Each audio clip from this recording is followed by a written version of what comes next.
Fatalo fatule le vanga la fiafia mai moanga o se fapoponga fole ne tatou pokalame e fai mo ai taeao i lau mai moanga le ne fiafi e tanga ese la foi ia atina e lo fa penao na asiasi e tatou pokalame o lau fai fatu anga o lau fai la fumanu e le ngata foi le o la tomo lo ngalue ina ile tulanga le me tau tongala au aina a la fiafi le nei o le la e mai mo mai o le asui foi se vainga la tatou se atu ile tulanga tau musika la pena na fa fonga me ne fiafi ai usi me pel mai mo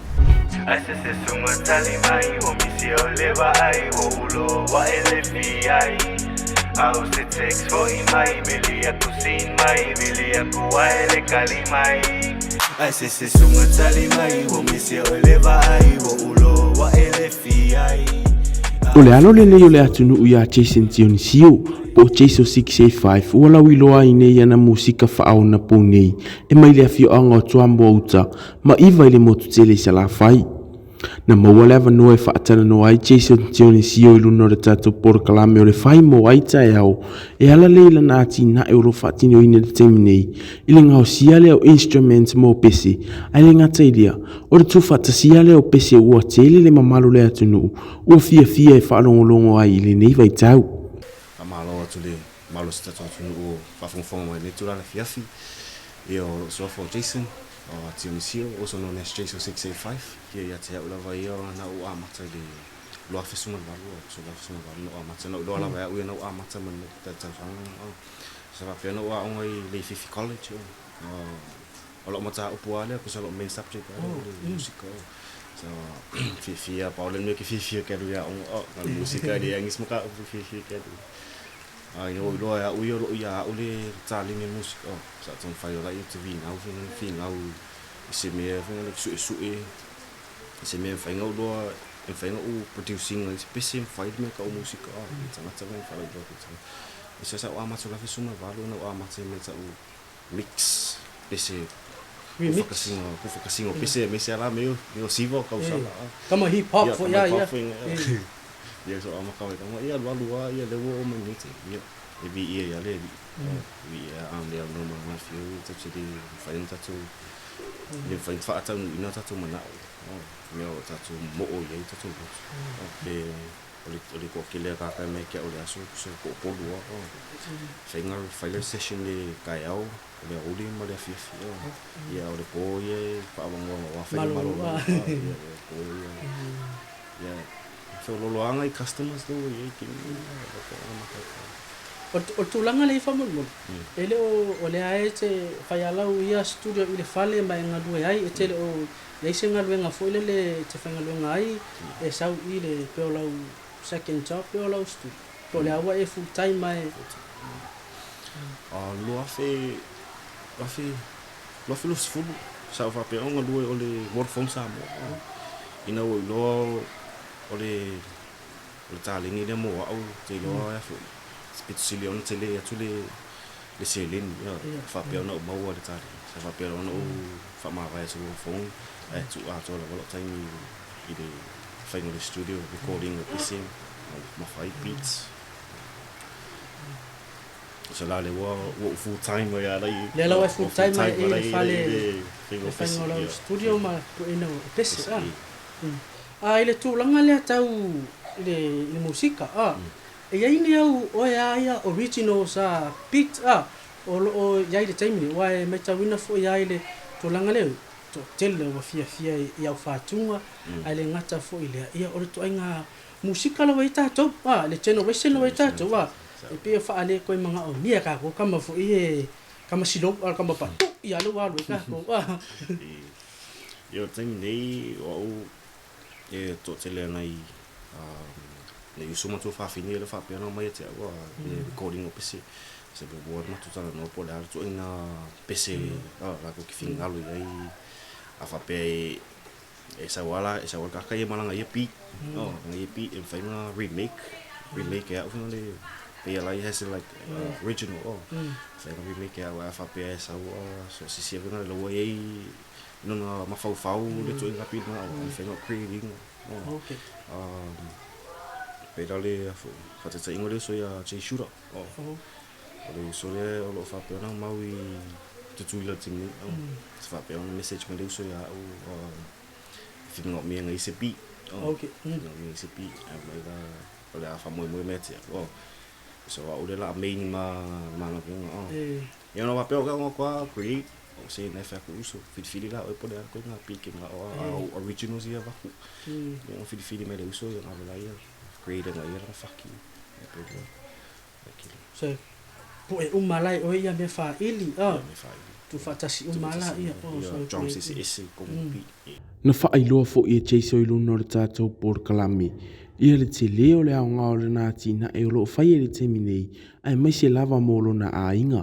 Na ia tā ua fo i le toa telo nisi o alo matama whanau pepese ale atu nuu o ni lau i au le musika, o la tau ngā ruru e whaatasi le te minei. Ia te minei o lo manga lue whakasi mre se kenzie 685, mai da whi ango sale i mua. Ia whapea whi au na suna whātunga leo sale i mua. Ia te minei o lo manga lue lawa mare uso i meta musika. Ia mau mare uso e li whapea nga ke le i masangi vinga le amisi o masangi o le musika. Ia ngongo whawhai le sipo, ai message mare uso ia au i mea fwe kau beats. Ia pela langa masangi mare uso. Ia te minei o lo manga lue lawa i meta musika. Na whaailoa fo e Jason, le tele o rui tau, o le whea ngai e o ia, ma le tau atina e ina, o lana tāleni. Pei tai e le i fo iai, sa tau la i lawana na wa ai, a wāse luma na i manu ia, mō ia malona a inga. Ia, o whaafita au rio o whea ngai ma u yaso uma, daily life. Ia o tato i lo fo i mea leo sa mō, ai mero fo i au leise vea, ia o tato tangata lawa. Ia tau whai lawa le si, tu lalu le si. Ia per fifa au le whaafita au li lawa na, whaafita au ni ratasi lawa na, lo whea ngai ma au le netai. Ia a te iloa, ele mwhai lawa ngatu u le tari. Se pia le malo si angara na o alu le tari. Ano le toa tele tangata i lo whaapia. Ai ola uia lawa whautuanga mo tupulanga te mini. Misia tātou ia lo mo lawa le taimi. Le taimi e whapea o ni whainga, na lue, a wase, mana i o a inga. Wa o te le i whaia se musika on whapea so fia lau i loa. La whainga ona o loa e o lo tālingi, o lo iei whaitonu lo tālingi, o fifo soani tangata. A misi tupulanga i nei taimi, i nei tau tatu i whainga tā leo rana. Whainga tā leo rana. E te le lawa lo so soani i tupulanga, te le lawa lo so soani Saftai fai te ole uso mo ne amno fa au fai no tala no le TV a tungu se se lo fa long mo le tu la le fia a tungu nga nga le ni tala no alo ta alo o fotu anga le tu pulanga a wala vani i fa mai mo le tai fa na le tai fa mo mo le di a fa pe da boy oi o lo ta le ni le na pesi ona fi fa so fo le mele le a fo o le YouTube YouTube fai la wasina au nga o la aso sa falong longo la weto ini la aso fai ta la bleu langa meta o po pese la aso so fai po pese o liping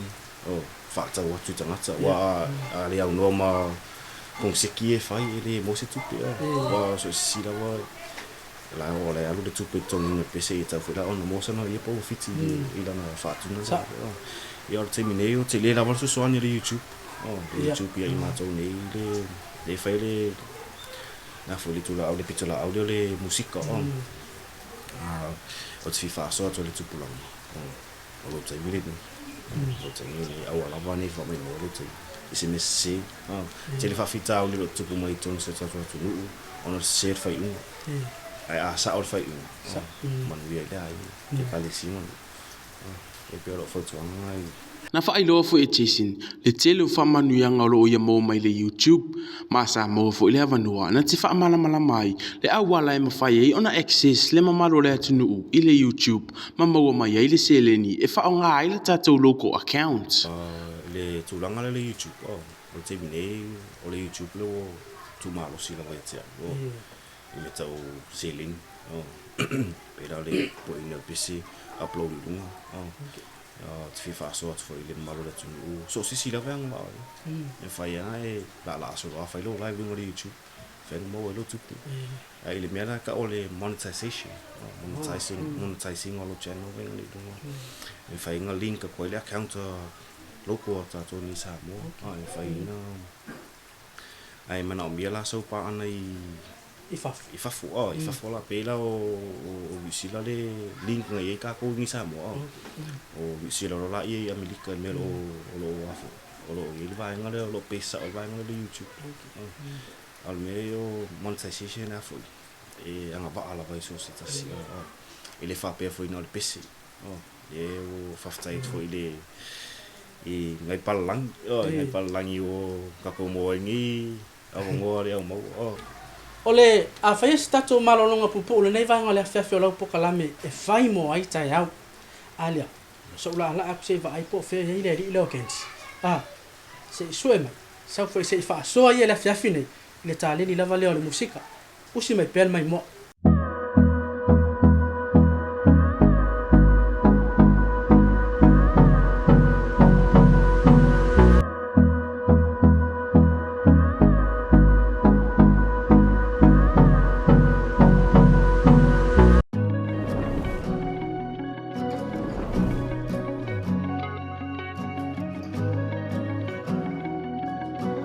jayzo. Asese sunga tali mai o misi o leva ai o ulo wa elefi ai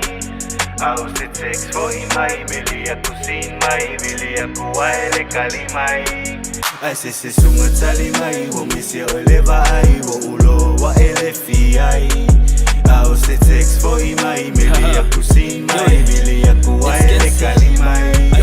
asese sunga se kau mai ia if I done you in you wrong FIFA longo so leo haven't heard from you so long Bay why I losing out I don't see you anymore I wanna roll in my phone like we never met before I say drop my voice or sticks like an answer to a prayer Find more uma vai malu let me know if you still care yeah man go my belo lo fuck us wherever you may be okay let's find a local or even if you don't think of me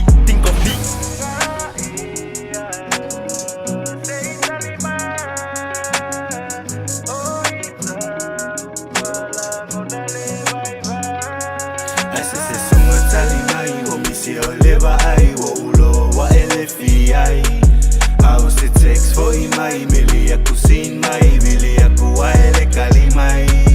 ai se sunga tali mai o misi o leva ai o ulo wa ele fi ai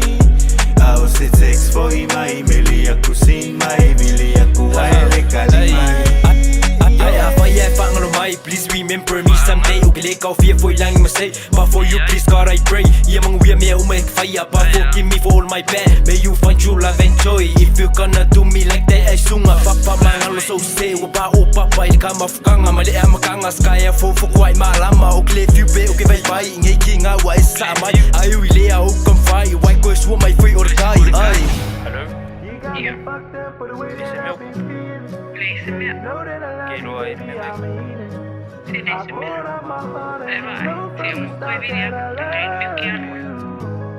Hello? What? I told you I'll call you back. Do you know what? I'm done. I don't want to be with you anymore. It's over. Asese sunga tali mai o misi o leva ai o ulo wa elefi ai au se text for mai mili aku sin mai mili aku wa ele kali mai asese sunga tali mai o misi o leva ai o ulo wa elefi ai au se text for mai mili aku sin mai mili aku wa ele kali mai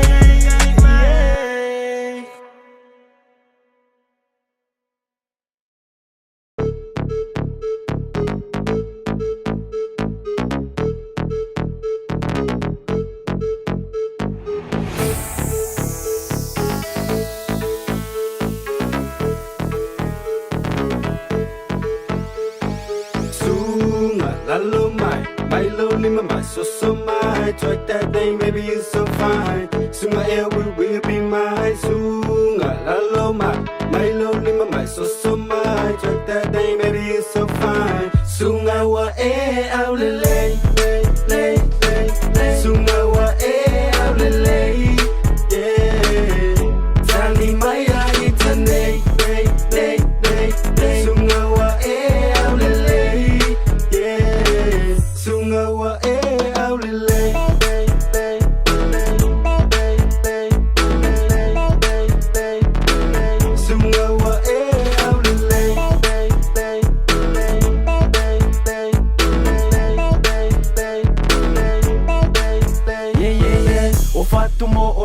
pele ko singo mafufonga lula leleke momo aku ya ke o can you be my lady don't be shy be yourself for waiting outside to take you out umelo lima sa uloka siba luwe ma ila lo pepi girl for your winger this senga mai yo le yo for la lo my lo lima my so my try that day maybe you so fine sunga air will be my sunga la lo my lo lima my so my try that day maybe you so fine sunga wa out le sunga wa out le yeah tani my it's a day sunga wa out le yeah sunga wa out le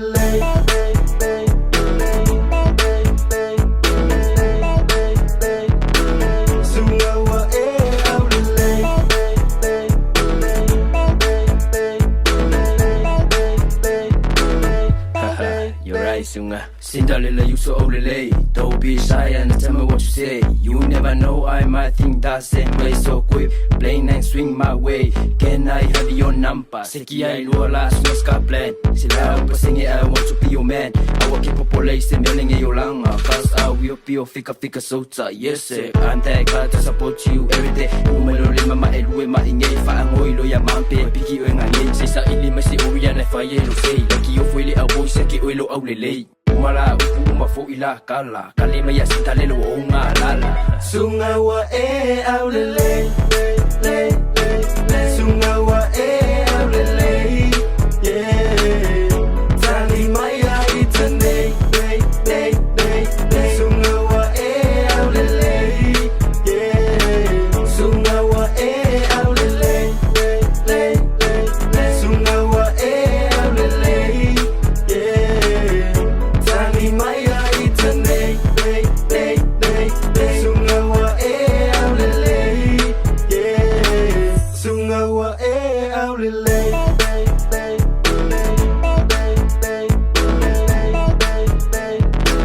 sunga wa out le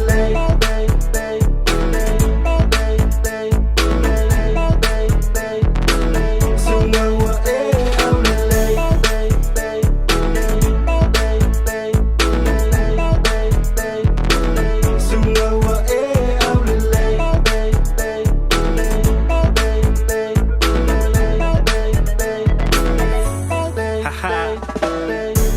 Shout out to my boys, Spunky Production, Kenzie 685. Yeah, jayzo on the beat, let's go. Yeah. Haha.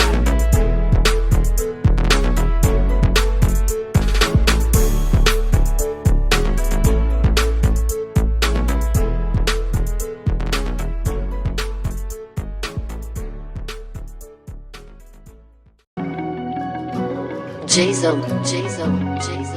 Asese sunga tali mai o misi o leva ai o ulo wa elefi ai. Tara whalawa sabo, au Jason Tensio, also known as Jayzo 685. Asese sunga tali mai o misi o leva ai o ulo wa elefi ai. You're watching TV5, your happy channel. Jayzo. Se awale bebe si e fasi kiseki so se mafuka ngai fai mafake ike oso uala kai mi wakimunga uke alofa mungia oeli baby se awale bebe si e fasi kiseki so se Okay now, so lower ready. Okay, yeah. Ile mai mo fa fonga tato tunu le nei vai ngale fefi.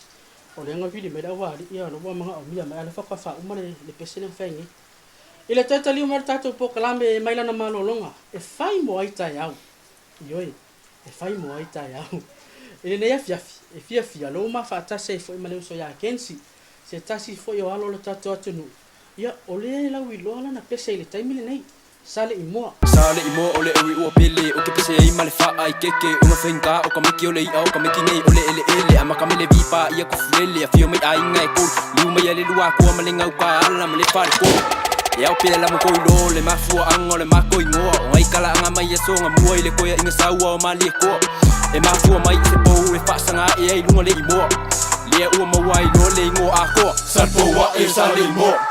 Eu fo I faku se eu fa makala le mafu anga unga ko nglavang faku e lau niu lo lai o samoanga fi lau niu poli nganga o le lo fa yonga kanga ka fai fo asolo le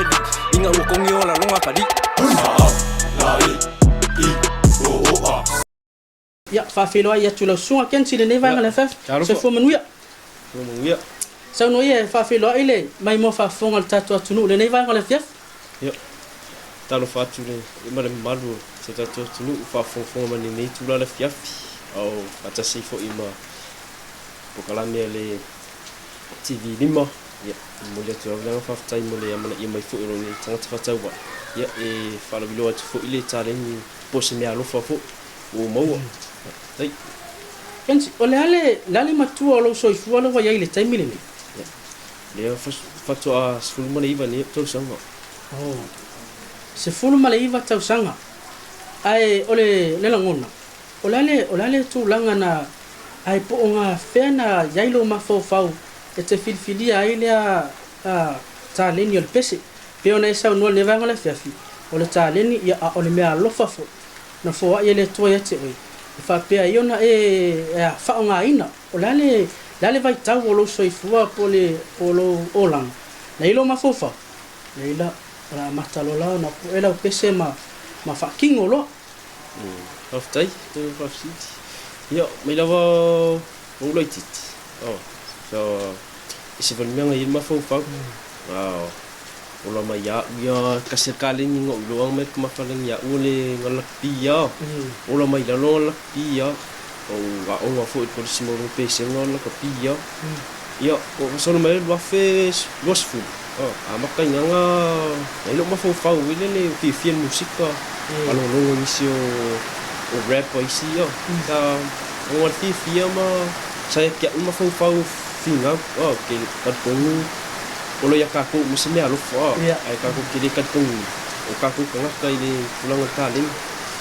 yo man lo filos sa makanya maka kai kompai ko kai nyok kisi alo ya ya sa umal wafi lukas sa final fu ya en spesi ya main wafi dua sa final la vai kalau dua kali ni ma ni se uso ko makmafu kai sa imo ya sa makungal go fa kasme ko se uso de sole ya chesu ya kasi uso sa ya la balanga final malo si ya ko pinga kali ai mat kenga sa lewo mat kenni fa kai ma falang pa yung ka kumau na dia ma ni me alo fa ya ile tu langa le pero no mai chago tu le ya na fai ngo fielo ese maile ile ta longo le la kapi anga ile musika pena ese time fo le na fai fa ta se le la kapi ma le musika yo sa wa o ngai pese wa kapi ya fifia lapi au la kulfali yo le ko au le bosken fe mea onga ya pa o maria pese ma pa fai kuskusi lang pa o fe ngo mea onga yo sa ngul fa kasse ma lapi inga wa ya kia se singi fa kui oi ka pa pe avisa mission pe fa ulo ave lo so mission inga wo fa u mar por si pese ngal ko sanga de yo ma ko ave fa ku se singi a so mission ala venga la mission ma la ku ma la pio se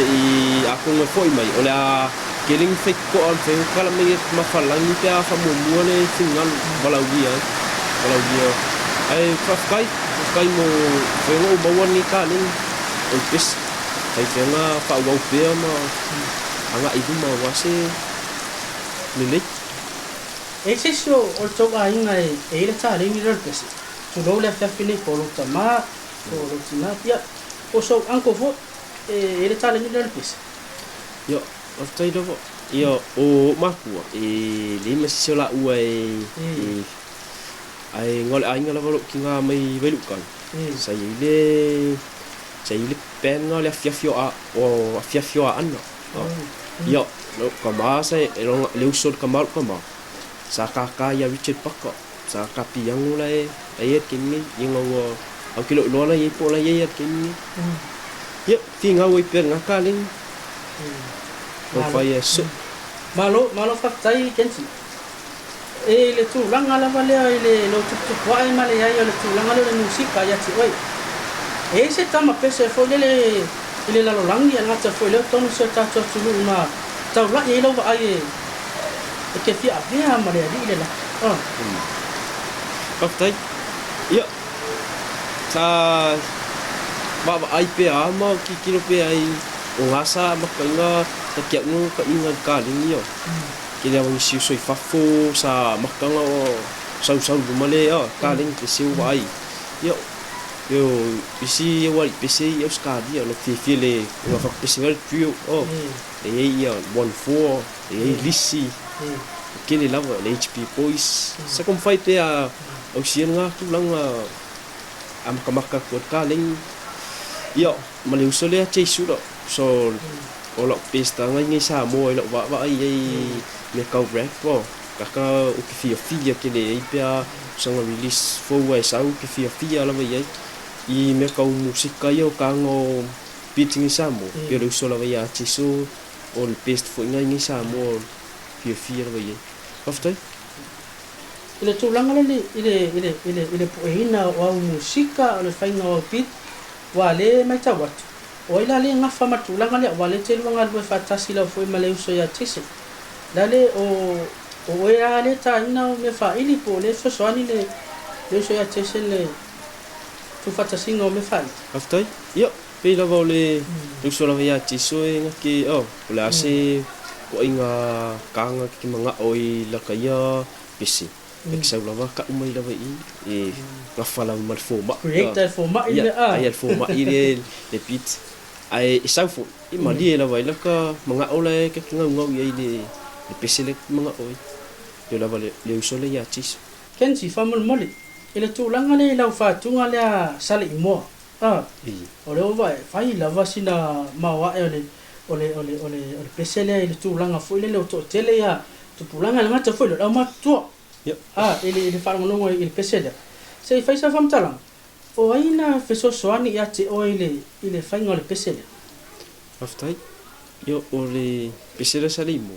sai ai lava le ngau ka inga male mafofau e fai fa kunga mako afio ang mako ngu yo sa mafofau lo ve ma makang kuskusi lo ni se vaenga I lava nga wola mai salimo bo lo ia kala fo I winga se maku au ke alpe fisili pe ko inga maku pe fa mau ku mai ai o si kamale ya elia tanga vai mata afa sa sile nisio vai no sa fam kala mai sa au mo ia wala me a uia ma nisio se ol matu maku tong fai ku fa kasima kulanga kulanga e konga sau ye fe au pc ma ai nga pc sa via ma mikanga ya kia sa via ma se mikanga kia il kaling okay va kai fu uso ya jayzo pe se le uso la valianga fingau pe ma kom fai ku le kaling mai ya fu ia pitim fai nga ave dunga ia upo pc yo sa recording le kola pc ngpoi after o le mai ta watu le dei vang la fefeta to fatalo no o le sa uni la malanga ila misiona atulu mama fo ale la ngona le fiafi ono le na etu wala la kapi le wayanga mai le musika ale wa filfilin ya o le la ya tu mo la misiona o la le tu langa ye ba telo e ke ano ma avela musika o la se tu langa pese e ko foi mai po e se o pese por mele almo po e pese oi il mele la anga ya tu ye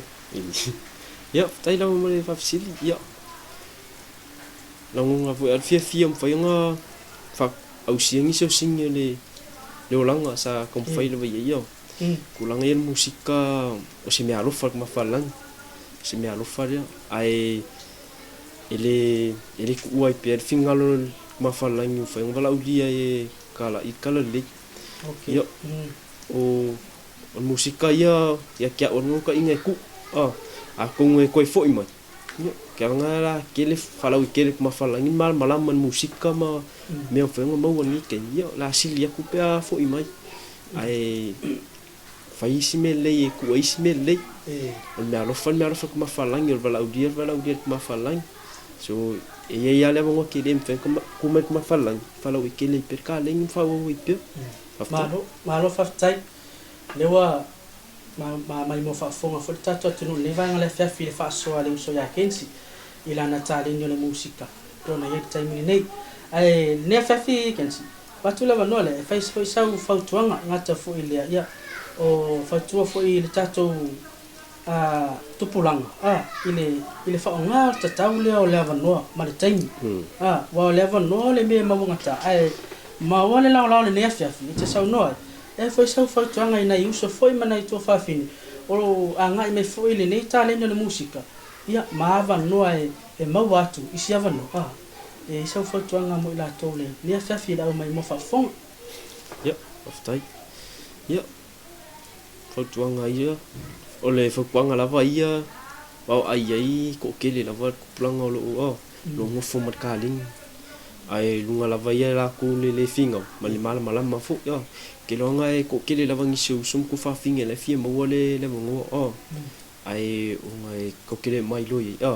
ngisi ku langa ai ol fo kuanga lava ia ka ku pulang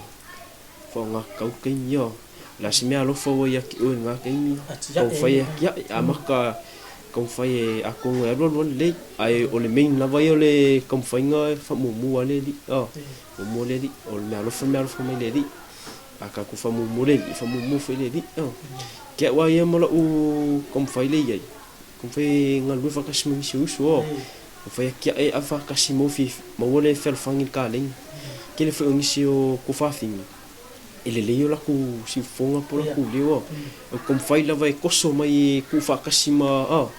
musika ma kom fa le ma mai i le uso ya tiso a kongo si so songi fo nga ya la ko pe kasi se pese la ko ke awai ai fo nga inga ko fai pe ole fo kwanga nga ya ka ku planga ma lo ye nga ko inga ka li foftai ese ko kasi la ofisiti wa kwanga lo malo si meni kim ese ke mi fo nga ro wala o ya ole la ngol fa vai give up sa ona ya foftai ya kelo kaimi o fale le bo fa ko sanga le ya fia ngai mala le lo plan me fai me a onga fai foi kusinga lo o pese sa kom fai lava fai nga kulanga ai kelo kaimi sa fa fika dia fai yo skei mo le fes me a onga ke ala onga le umo me a onga le se me a onga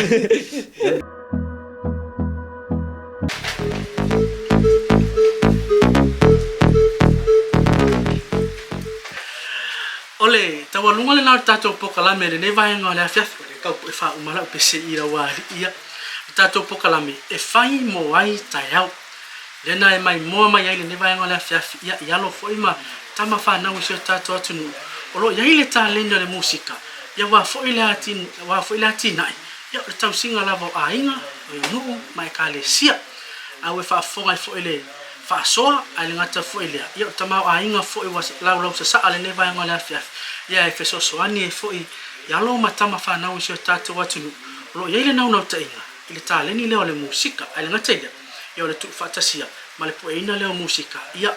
awale nga ilumo le taleni mo le ile nga ngol fa tai ile uso ya Jason ma le uso ya Kenzie ia ole la fa so foi le vai nga le afia